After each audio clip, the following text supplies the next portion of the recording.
ઉત્તર પ્રદેશના બરેલીમાં સીએમ યોગી આદિત્યનાથને જાનથી મારી નાખવાની ધમકી મળી છે. વ્યક્તિએ સૌથી પહેલા ઉત્તર પ્રદેશ પોલીસને ડાયલ 112 પર ફોન કરીને પોલીસને ધમકી આપી હતી. ત્યારબાદ 26 જાન્યુઆરીએ તેણે સીએમ યોગી આદિત્યનાથને મારી નાખવાની ધમકી આપી.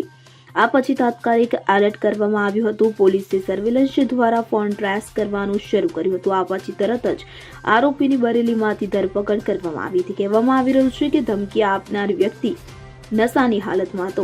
ખેતરમાં બેસીને તેને 112 નંબર ડાયલ કરીને ધમકી આપી હતી. પોલીસના જણાવ્યા અનુસાર ફોન કરનાર અનિલે જણાવ્યું કે તેનો મિત્ર પુષ્પેન્દ્ર સાંજે 7 વાગ્યે તેની બાઇક લઈને ગયો હતો, પણ પાછો આવ્યો નહીં. 2 કલાક બાદ ફરી કોલ આવ્યો. ત્યારે પોલીસ હજુ પણ આ મામલે તપાસ કરી રહી છે.